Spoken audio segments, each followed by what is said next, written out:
Thank you very much, Professor Goodhart. Good morning, everybody. Let me first start with a disclaimer. I am working at the European Commission. I'm a European Commission official, but of course it's only the college, the Commission as such, that can make official policy statements. I am here to replace my director, Mario Nava, who has to work on one of the pillars that was actually just mentioned. That is a political trilogue on the deposit guarantee schemes, which is going on this morning, and that had obviously some priority. I am the coordinator for the CRD4 file, which is basically about capital and liquidity requirements for all 8,000 banks in Europe.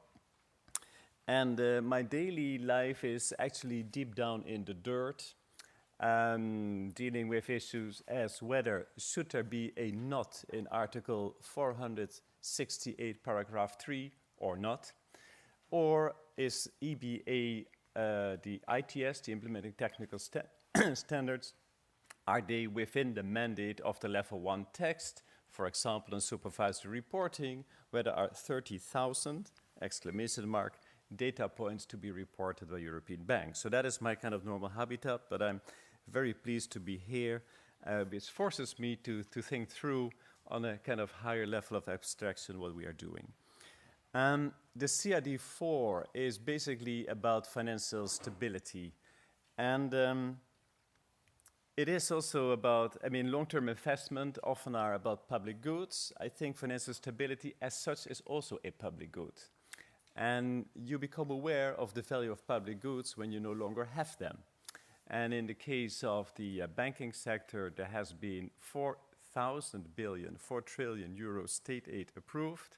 And that, in a way, is the opportunity cost of not having financial stability. Now, that is 30% of European GDP, by the way.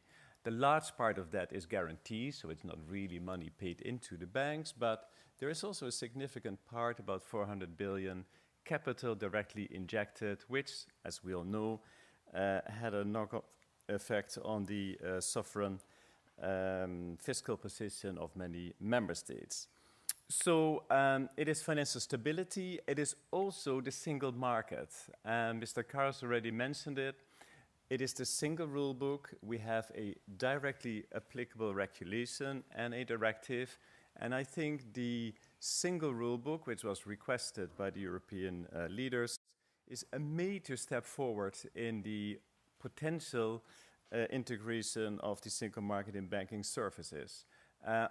We use common definitions, common requirements, and therefore the free establishment or the free provision of banking services throughout the Union is even more effective than ever. There are no, I would say, really legal impediments why a bank should not start a business in another member state if it sees fit to do so. Internal market, you all know, of course, that it is the Internal Market Month. We are in the middle of the Internal Market Month, so I would happily invite you to participate in some of the dialogues that are ongoing.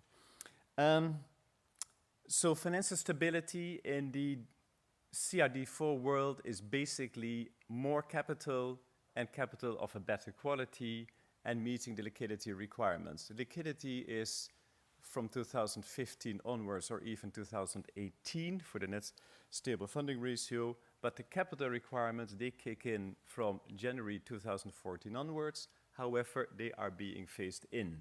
Now, as a policymaker, there's always a difficulty that we have a refined approach, following Basel III, by the way, of stepping up the minimum capital requirements, but what happens, markets immediately are operating on the end numbers of the Basel III agreement. So whereas we have a very refined approach, market reality is, I think, that Basel III de facto is already working. I will keep it very short, actually. This is about what has the CRD4 package done in terms of promoting SME lending.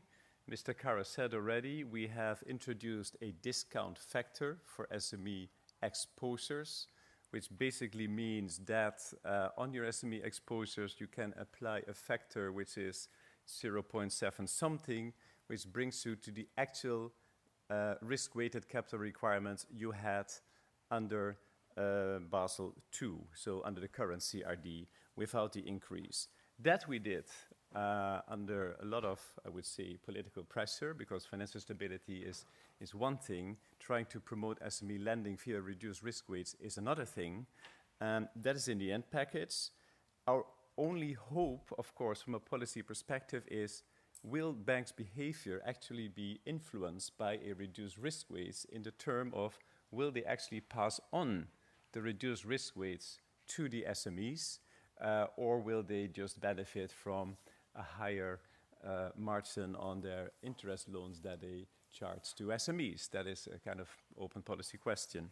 A friend of mine always, who has his own company, rather successful, I must say, he always says, Erik, a bank is an institution that is prepared to lend you money if you can prove that you don't need it.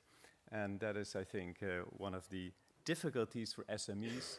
Actually, in this time, there is a lot of anecdotal evidence, I would say, that indeed getting loans for your working capital, very simple, is not that easy.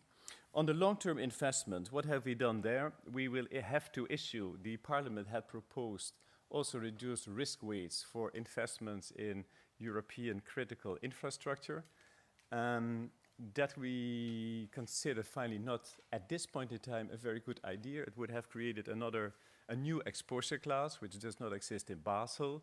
And the difficulty with any thing that comes into the negotiations is there is no impact assessment whatsoever. So when the Commission makes a proposal, we have to go through a rather elaborate impact assessment, but anything that comes in during the negotiations goes basically without an impact assessment.